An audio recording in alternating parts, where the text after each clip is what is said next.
আসসালামু আলাইকুম ওয়া রাহমাতুল্লাহি ওয়া বারাকাতুহু। ওয়াজটা যদি ভালো লাগে তাহলে একটা কমেন্ট কইরা যায়েন। আল্লাহ তাআলা আমাদের সবাইকে কুরআন ও সুন্নাহ অনুযায়ী চলার তৌফিক দান করুন, আমিন। এরে আল্লাহর বান্দা, তুমি চতুর্মুখী দুর্বল, খানার বেলায় দুর্বল, ঘুমের বেলায় দুর্বল, মেধার বেলায় দুর্বল, দুনিয়ার লাইনেও দুর্বল, তুমি আখিরাতের লাইনে দুর্বল। এখন যদি তুমি জান্নাতের পথে চলতে চাও, একা একা চলা যাবে না, তোমার সাহায্য নিতেই হবে। সাহায্য ছাড়া চলার কোনো রাস্তা নাই। তুমি কোরআন পড়তে জানো না, নবীর সুন্নাত কোনটা বুঝো না। এখন যারা সুন্নাত জানে, কোরআন জানে, তাদের কাছে যেতেই হবে। ওলামায়ে আহলে হকের পরামর্শ ছাড়া চলার উপায় নাই। সাহায্য ছাড়া চলা যাবে না। সাহায্য তুমি কার থেকে নিবারে বাবা? এমন একজন থেকে সাহায্য নাও যার মধ্যে কোনো অভাব নাই, যার পেছনে কোনো স্বার্থ নাই। দুনিয়াতে নজর করে দেখলাম স্বার্থ ছাড়া কোনো মানুষ দুনিয়াতে নাই। আছে? অভাব ছাড়া কোনো মানুষ নাই। বরং টাকা যার যত বেশি, তার অভাব তত বড়। যারা যত বড় লোক, তারা অভাব তত বড়। অভাব গরিবের 100 টাকায় সমাধান হয়, বড় লোকের 1,00,000 টাকায় অভাব সমাধান হয় না। এই স্বার্থ ছাড়া, অভাব ছাড়া একজন পাইবা, তিনি আর কেউ নয়, আমার আল্লাহ। ইয়া আইয়ুহান নাস আনতুমুল ফুকারাউ ইলাল্লাহ ওয়াল্লাহু হুয়াল গনিয়্যুল হামিদ।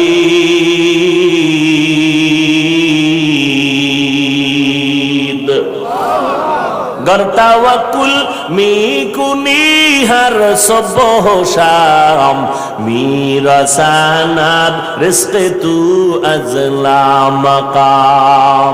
বাহাদুরি করিও না রে বাবা, অন্যের সাহায্য ছাড়া চলা যাবে না। দোয়াও কিন্তু একটা সাহায্য, দোয়াও সাহায্য। সাহায্য ছাড়া চলা যাবে না। মা বাবায় দোয়া করে, এর সাহায্যে আমরা বড় হয়েছি। মা বাবার ক্লান্ত পরিশ্রমের কারণে আমরা বড় হয়েছি, মা বাবার সহযোগিতায় বড় হয়েছি। কিন্তু স্বার্থ ছাড়া জমিনের মধ্যে কোনো মানুষ নাই, অভাব ছাড়া কেউ নাই। যার কোনো অভাব নাই তিনি হলেন আমার আল্লাহ, যার কোনো স্বার্থ নাই তিনি আমার আল্লাহ। এরে বান্দা, নিজেরে বড় মনে করলে ধ্বংস অনিবার্য। আল্লাহর এক বান্দা বড় আবেদ, আমার নবী সাহাবায়ে কেরামদের ঘটনা শুনাইতেছেন। বড় আবেদ, বনি ইসরাইলের ভেতরে নাম বড়, নাম ডাক বেশি, এত ইবাদত করতেছে। একদিন সিদ্ধান্ত নিয়ে নিল, ঘরের মধ্যে থাইকা ইবাদত একুরেট হয় না, মানুষের সাথে চলাফেরা, মন মানসিকতা নষ্ট হয়ে যায়। সিদ্ধান্ত নিয়া পাহাড়ের বিকিতে কিনারায় চলে গেল। পাহাড়ের উপরে উইঠা ছোট্ট একটা রুম বানাইয়া ওইখানে আল্লাহর বান্দা ইবাদত করে। পাহাড়ের চূড়ায় সাধারণ মানুষ সেখানে যায় না, মন মানসিকতা নষ্ট হয় না। আল্লাহর বান্দা পাহাড়ের চূড়ায় গিয়া ইবাদত করে। ঘরের ভেতরে মা বড় একা, আম্মা জান ঘরের মধ্যে বসে মোটামুটি জীবন যাপন করে। সন্তান আসে না, ইবাদতের মজা পাইয়া পাহাড়ের চূড়ায় উঠে ওখানে ইবাদত করে। একদিন মা মনে মনে ভাবলেন, আমার সন্তান আমার কাছে না আসলে তো আমি ও থাকতে পারে, আমি মা তো থাকতে পারি না। কারণ আমি মা, সন্তানের আমি গর্ভ ধারণ করে কত কষ্ট করেছি। মা সিদ্ধান্ত নিল, আমি হেঁটে হেঁটে পাহাড়ের কিনারায় যাইয়া আমার বাবার চেহারাটা একটু দেখা কলবের সান্ত্বনা দিব। আম্মা জান ঘুমের থেকে উঠা সকালবেলা সূর্যের গরম যখন শুরু, হেঁটে হেঁটে পাহাড়ের কিনারায় চলে গেলেন। আল্লাহর বান্দা আবেদ পাহাড়ের চূড়ায় ইবাদত খানায় নামাজ পড়ে আর আল্লাহরে সেজদা দেয়। আম্মা জান পাহাড়ের কিনারায় যাইয়া সূর্যের আলোতে উপরে তাকাইতে কষ্ট হয়, হাতটাকে কপালের সামনে নিয়ে ছায়া দিয়া উপরে হালকাভাবে তাকাইয়া এরপরে ডাক দিলেন, এই সন্তান, আমি তোর মা পাহাড়ের কিনারায় আসছি, একটু দেখা দাও। আমি মা তোমার চেহারাটা দেখার জন্য পাগলের মতো হয়ে গেলাম। আল্লাহর বান্দা পাহাড়ের উপর থেকে মায়ের কণ্ঠের আওয়াজটা শুনছে। এমন সময় ডাক দিছে মা, যেই সময় আল্লাহর বান্দা নামাজে দাঁড়ানো। চিন্তায় পড়ে গেল, এখন কি মায়ের ডাকে সাড়া দিব নাকি আমার মাওলার সাথে আমি কথা বলবো। সিদ্ধান্ত নিয়েই বান্দা মায়ের ডাকে আর সাড়া দেয় নাই, নামাজে দাঁড়ায় গেল, নামাজের ভিতরে মশগুল হয়ে গেল।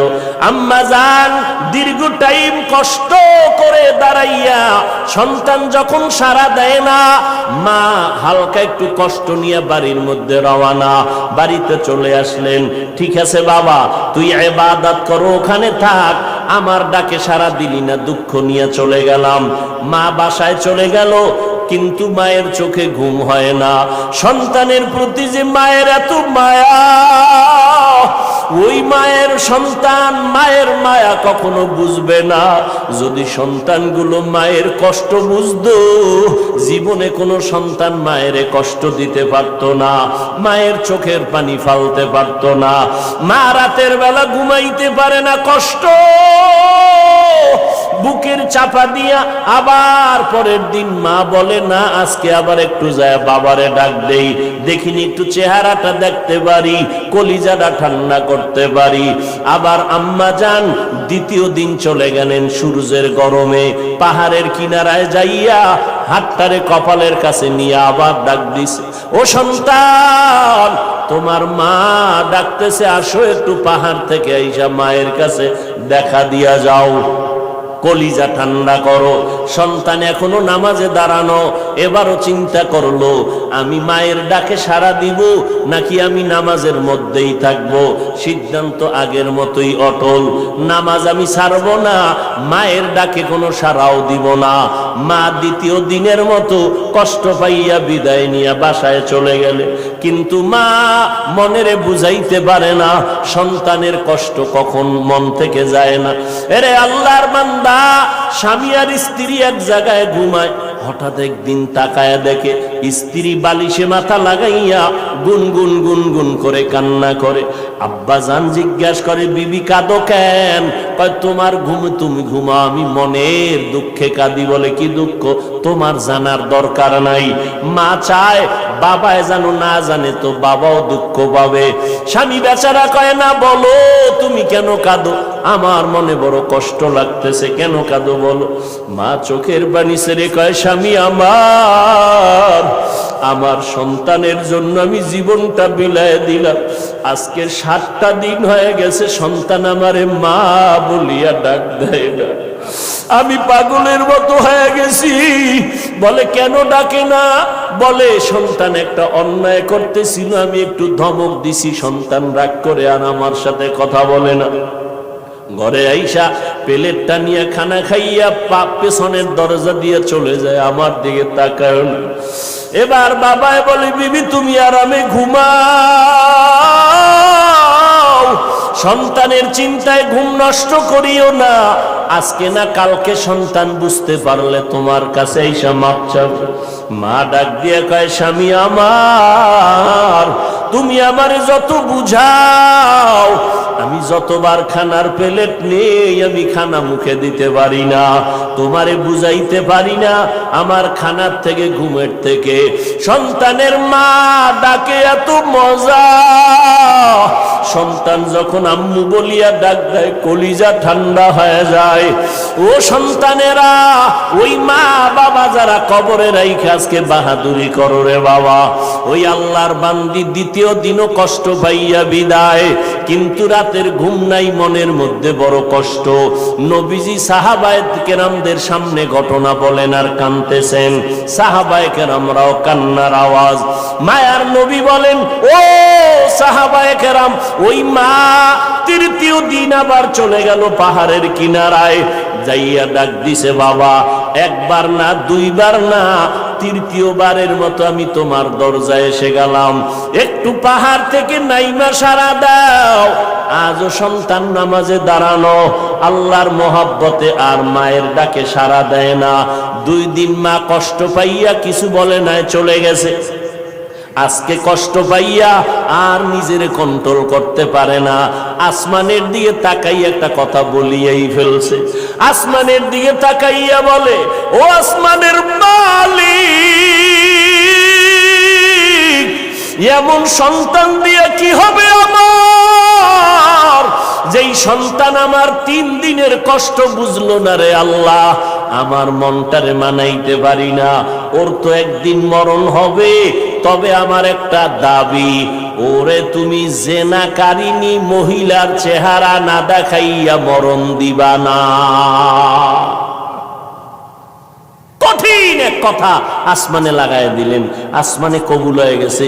মা বাবার দোয়া, বড়দোয়ার মাঝখানে কোনো পর্দা থাকে না, আর সে আজিমে ডাইরেক্ট চলে যায়। এই যুবক, জিরি মাদ্রাসায় বলে আসছি, আল্লাহর কসম করে বলে গেলাম, কুতুবদিয়ার মুসলমান, কসমের কথা বিশ্বাস না করলে তোমার ঈমান দুর্বল। আল্লাহর কসম, ওয়াল্লাহি বিল্লাহি তাল্লাহি, 3 বার কসম করে বলে গেলাম, বিশেষ করে যুবকদেরকে বলছি, মরার আগে যদি পঙ্গু হইয়া বিছানায় কষ্ট পাইয়া মরতে চাও, তাহলে মার সাথে বাবার সাথে বেয়াদবি কর, শিক্ষকের সাথে বেয়াদবি কর, মুরব্বীদের সাথে বেয়াদবি কর। আল্লাহর কসম, মরার আগে তুই পঙ্গু না হইয়া মরবি না, লিখে রাখ। আমার কথাটাকে যদি অবিশ্বাস করো, তোমার ঈমান চলে যাবে, কারণ আমি 3 বার কসম খেয়ে বলে গেছি। এখন তুমি পণ্ডিতেরা প্রশ্ন করবা, হাফিজ সাহেব তুমি মনের রাগে বললা না, তুমি দলিল নাও। ক্বালান নবিয়্যু সাল্লাল্লাহু আলাইহি ওয়া আলিহি ওয়া সাল্লাম, ইসনানি ওয়াজ্জিলুহুমাল্লাহু ফিদ দুনিয়া আল বাগয়ু ওয়া উকুকুল ওয়ালিদাইন, আও কামা ক্বালান নবিয়্যু আলাইহি সালাতু ওয়াস সালাম। আল্লাহর নবী বলেন, 2টা অন্যায় দুনিয়াতে এমন আছে, যেই 2টা অপরাধ করলে মরার আগে জমিনে শাস্তি হবে। কয়টা অন্যায়? কি আপনাদের খারাপ লাগতেছে? মোনাজাত দিয়ে দিব? আমার তো কষ্ট, অনেক কষ্ট, মাইকটাও সুন্দর না, তারপর আপনাদের মহব্বতে কথা বলতেছি গলা ফাটাইয়া, কি করার। তারপর আপনারা বসলে একটু আমি কথা ফিনিশিং দিয়ে আসতেছি, আর একটু সামনে আগাবো।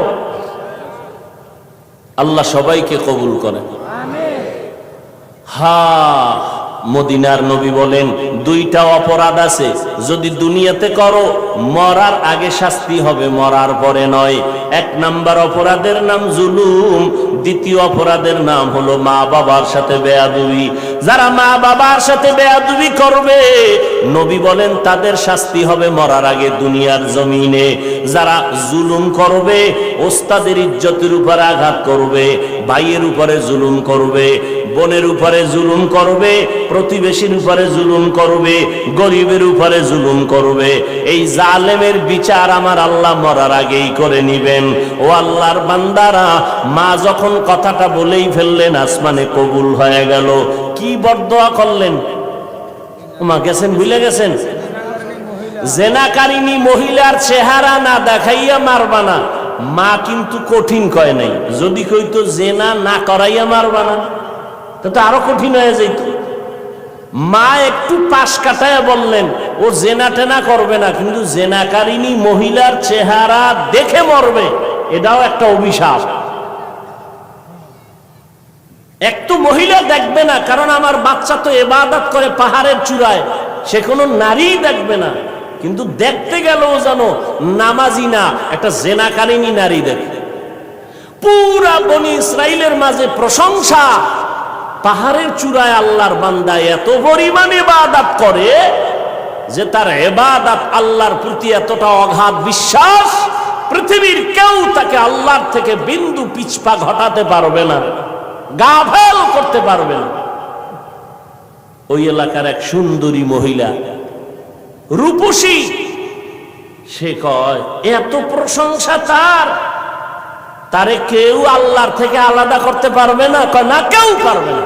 তাই আমি পারবো না। সুন্দরী মেয়ে বলে আমি পারবো। এই মেয়ে হাঁটতে হাঁটতে ওই পাহাড়ের চূড়ায় উঠছে, উঠা দেখে আল্লাহর বান্দা নামাজে দাঁড়ানো। ওর কামি শুধু আল্লাহর সেজদা দেয়, নামাজে দাঁড়ায়, তেলাওয়াত করে, দিয়ে কাজ চলতেছে, নামাজ আর নামাজ আর নামাজ। ওই মহিলা আল্লাহর আবেদ বান্দার সামনে দাঁড়ালো, যেই সূরাটা ধরলে আল্লাহর বান্দার নজর চলে আসবে, জিনা করার জন্য বাধ্য হবে, এমন কৌশল কোনটা বাদ দেয় নাই মহিলা। কিন্তু তাকায় দেখে আল্লাহর বান্দা একটা নজর কোনো দিকে ডান বাম করে না, নিচের দিকে নজর, আল্লাহর মোহাব্বতের ভিতরে মশগুল। বলবেন মহিলা হাতটা ধরবে না, রে বাবা এটা সম্ভব না। আল্লাহর উপরে ভরসা কইরা যারা চলবে এদের গায়ে টাচ করার ক্ষমতা কোনো বাহাদুরের নাই। যদি হাত বাড়ায় তোরা হাতটা সাথে সাথে বাঁকা হয়ে যাবে। ইব্রাহিম নবী বিশ্ব সুন্দরী সারাকে নিয়ে যাইতেছিল মিশরের উপর দিয়া। জালেম বাদশা খবর পাইয়া সুন্দরীর টাইনা নিয়ে আসে। ইব্রাহিম নবী গাছতলায় বয়ে খায়, আল্লাহ আমি না নবী, আমার স্ত্রীর উপরে যদি আঘাত করে চরিত্রের, তামার নবুয়তের হালাত কি হবে? আল্লাহ কয় হেফাজত আমি করব, তোমার ভয় লাগে? তোমার অন্তর্চক্ষু খুলে দিলাম, ওই বাদশা জালেম তোমার স্ত্রীর সাথে যা করবে তুমি গাছতলা বয়ে সব দেখবা। জালেম মিয়া আসল রুমের মধ্যে ঢুকাইয়া যখন হাত বাড়াইছে, হাতটা বাঁকা হয়ে গেছে, অবশ হয়ে গেছে, একবার দুইবার তিনবার। পরে বেডি ইব্রাহিম নবীর স্ত্রীর কাছে মাপ চাইছে। মাপ চাইয়ে কয়, তোমার মধ্যে এমন কি পাওয়ার, আমি হাতটা আগাইয়া গেলেই বাঁকা হয়ে যায়? এই মহিলা, তোমার মধ্যে পাওয়ার কি? আমার মধ্যে কোনো পাওয়ার নাই, একটা পাওয়ার, আমি আল্লাহর একজন নবীর স্ত্রী। তাই নাকি? বলে হ্যাঁ। কই সে নবী? বলে গাছতলায়। ডাকো, সম্মানের সাথে ডাকো, মাফ করে দাও আমাকে, অন্যায়ের থেকে মাপ চাইলাম। এইবার বাদশাহ ডাইকা নবীরে মেহমানদারি করাইয়া ওই বাদশার এক খাদেমা হাজেরা এরে দিয়ে দিল ইব্রাহিম নবীর খেদমতে। সন্তান টন্তান নাই, শুইনা দিয়ে দিছে। ইব্রাহিম নবী বিবাহের বন্ধনে আবদ্ধ কইরা এরপরে সে 80 বছরের পরে মাওলা একটা সন্তান দিলেন ইসমাইল নামে। তাও প্রথম স্ত্রীর থেকে নয়, দ্বিতীয় স্ত্রী হাজেরা আলাইহাস সালাম থেকে। তো মহিলা পাহাড়ের চূড়ায় উঠা আল্লাহর বান্দার সামনে যত অপকৌশল করার প্রয়োজন করছে, কিন্তু বান্দার দিলকে তার দিকে আকৃষ্ট করতে। এই যুবক, বুঝো কিছু, তুমিও মুসলমান, আর তোমার মন আকৃষ্ট করবে কিভাবে? তুমি আকৃষ্ট আর একজনকে করতেছ। একজনকে করলে তো যে হ্যাঁ একবারই মাইয়ার মন আকৃষ্ট করে বিয়ে করে জীবন চালায়। তুমি করতে করতে 10টা মাইয়ার জীবনের উপরে আক্রমণ করেছ। এর ঝাল আল্লাহ দুনিয়ায় মিটাবে, মরার পরে না। জুলুম করেছ নারীর ইজ্জতের উপরে, বিচার হবে মরার আগে, রসুলের হাদিস। মহিলা এবার সার্থক না ব্যর্থ দেখছেননি? আপনারা এরকম বেউস, পাহাড়ের চূড়ায় মহিলা কি সার্থক না ব্যর্থ? সার্থক। ব্যর্থ হয়ে গেল, পুরুষের সাথে দুর্বল হয়ে গেল, পারলো না, জিততে নাইমে আসে নিচে। কয় যখন সোজা পারি নাই, এবার বাঁকা তোরে ঠিক করুন। বাঁকা কি? নিচে নাইমা চলে গেল। ওই পাহাড়ের পাশে একটা বিশাল খোলা ময়দান, ময়দানের ভিতরে একটা রাখাল বকরি চড়ায়। ওই রাখালকে ধরলো, রাখালের সামনে যাইয়া অপকৌশল করে রাখালের সাথে জিনা করেছে এই নারী। একটা ছেলে সন্তান হয়ে গেল। ছেলে সন্তানটা হাতের মধ্যে নিয়া ওই বেশ্যা নারী এলাকায় ঘুরে আর কয় বাচ্চা হলো ওই পাহাড়ের চূড়ায় আবেদওয়ালা বান্দার বাচ্চা। দেখছেননি কারবার? ঘুমাইতেছেন আপনারা না? আজ যে ওয়াজ চলে এত পুরান ওয়াজ, আপনারা সবাই জানেন, ঘুমাইলেই হয়। বাচ্চা কার জানেননি? কার কার? আর মহিলা প্রচার করে কার? আল্লাহ জানেনি। মায়ের বরদোয়া একদিক, ওদিকেও আল্লাহর কাছে কামতেছে, দুই দ্বিমুখী সংঘর্ষ চলতেছে। একদিকে মা কইছে যে না কারিনী মহিলার চেহারা দেখাও, ওদিকেও আল্লাহরে ডাকতেছে যেন ইজ্জত নষ্ট না হয়। মহিলা যখন এই বাচ্চা নিয়ে মানুষের কাছে কান্দে আর কয় বাচ্চা ওই তোমরা আবেদের, তোমরা যার এত গুণগান গাইছো ওই বাচ্চা, জিনার বাচ্চা, অবৈধ বাচ্চা। মানুষ সব শুই না, যারে এত কলিজা দিয়া ভালোবাসি তার অবস্থা এই, লাঠি টাঠি নিয়া এবার পাহাড়ে উঠা, আরে ফিডা খানকা টানকা সব ভেঙ্গে যখন আল্লাহর বান্দার উপরে আঘাত শুরু করেছে, বান্দা বলে তোরা আমার গায়ে হাত দাও কেন? বলে এই খবর। তাই নাকি? বলে হ্যাঁ, আল্লাহর জাতের কসম আমার দ্বারা এমন কোন অপরাধ হয় নাই। কে বলেছে? আমগো এলাকার সেই রূপসী নারী, তাকে ডাকো। এবার জেনাকারিনী মহিলাকে ডাকা হলো। জেনাকারিনী মহিলাকে ডাকার পর আল্লাহর বান্দা আবেদের সামনে জেনাকারিনী মহিলা দাঁড়ানো। মা কইছে, আল্লাহ আমার সন্তানের জেনাকারিনীর চেহারা না দেখাইয়া মরণ দিও না। এই ঘটনা শুনে জেনাকারিনী মহিলা বাচ্চা নিয়ে হাজির। আল্লাহর বান্দা সিজদায় পড়ে কান্না করে কয়, আল্লাহ তুমি আমারে মাফ করিয়া দাও, উম্মতের সামনে তুমি সত্যটারে জাহের করে দাও, সত্যটারে তুমি প্রকাশ করে দাও, ইজ্জতের হেফাজত করো। নামাজ পড়ে কান্নাকাটি করে দোয়া করে এইবার মহিলার সামনে দাঁড়াইল। মায়ের বরদোয়াটা এইবার কবুল হয়ে গেল। এইবার মহিলারে কয়, তুই নাকি আমার বিরুদ্ধে বলেছো? কয় হ্যাঁ। কি বলছো? কয় বাচ্চা তোমার। কয় নাউযুবিল্লাহ, বাচ্চা আমার? বলে হ্যাঁ। দে বাচ্চা আমার কোলে দে। আল্লাহর বান্দা বাচ্চাটা কোলের মধ্যে নিয়া এরপর বাচ্চারে একটু হাত স্পর্শ করে কয়, এই বাচ্চা তুই বল। বাচ্চা তো দুধের মাত্র বাচ্চা, কথা বলতে পারে না, বল তোর বাপকে। মুহূর্তের মধ্যে বাচ্চার জবান খুলে গেল। বাচ্চা বলে, আমার বাপ হলো রাখাল। আমার বাপকে? মায়ের কোলে দুধের বাচ্চা কথা বলেছেন, যেমন মারিয়াম আলাইহিস সালামের সন্তান ঈসা আলাইহিস সালাম। মায়ের কোলে দুধের বাচ্চা ঈসা নবী কথা বলেছেন শিশু অবস্থায়। ইউসুফ নবীরে যখন জুলাইখা আটকাইয়া দিছিল, স্বামীর সামনে জুলাইখার স্বামীর সামনে ইউসুফ দাঁড়ানো। যখনই এগুলো সব স্পষ্ট হলো, ইউসুফ নবী বলল, আমার কোনো দোষ নেই, জুলাইখার দোষ, সাক্ষী দাও। ইউসুফ নবীর সামনে তখন এক মহিলা দুধের বাচ্চা নিয়ে দাঁড়ানো। ইউসুফ নবী বললেন, আমি সত্যবাদী না জুলাইখা সত্যবাদী? দুধের বাচ্চা সাক্ষী দিবে। বাচ্চা কয়, বাচ্চা কথা বলতে পারেনি। কয় প্রশ্ন করার দায়িত্ব তোমার, জবাব দেওয়ার দায়িত্ব এই বাচ্চা। যখন জিজ্ঞাসা বাচ্চা কথা বলে দিছে, কোরআন শরীফের আয়াত।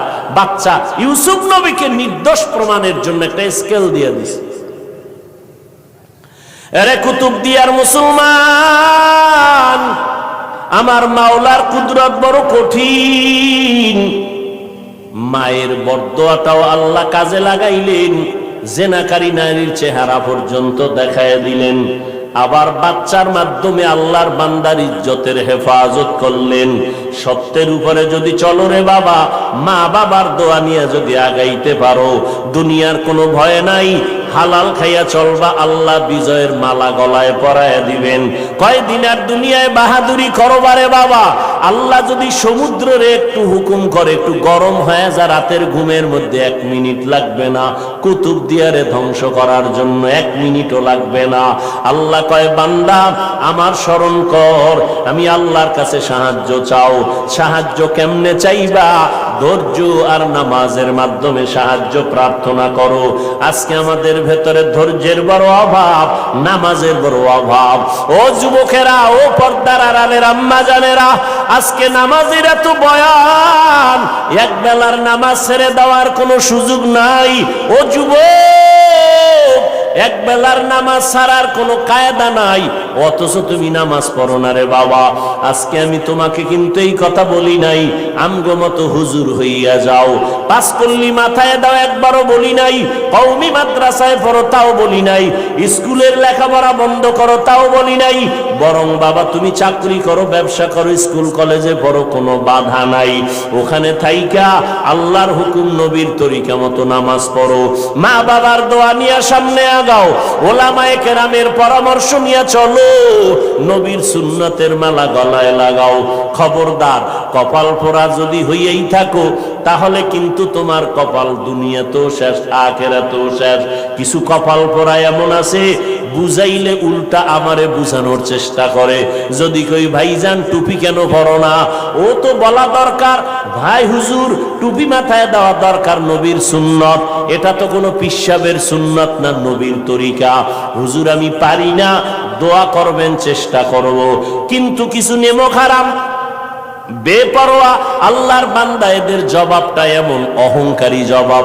কয় হুজুর টুপি মাথায় না দিলে অসুবিধা কি? টুপির মধ্যেই কি ইসলাম?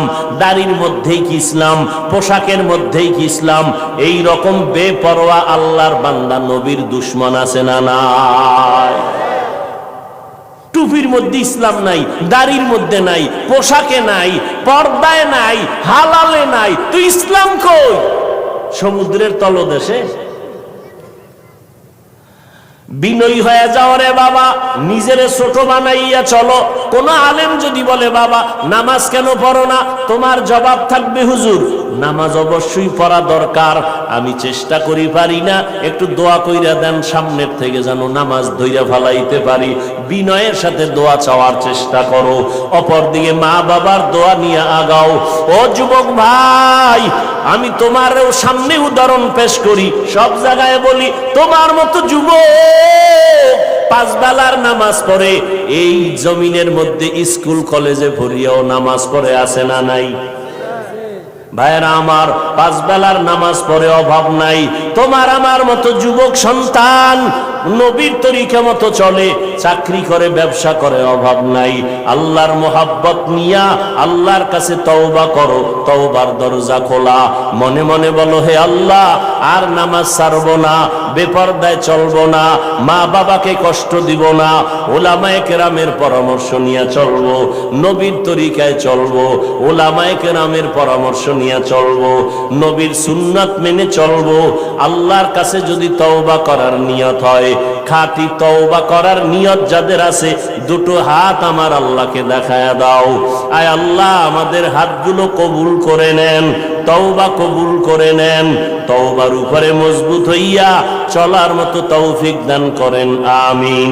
আলহামদুলিল্লাহি রাব্বিল আলামিন, ওয়াসসালাতু ওয়াসসালামু আলা সাইয়্যিদিল আমবিয়াই ওয়াল মুরসালিন ওয়া আলা আলিহি ওয়া আসহাবিহি আজমাইন।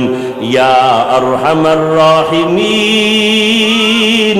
ইয়া আরহামার রাহিমিন, ইয়া আরহামার রাহিমিন। রব্বিরহামহুমা কামা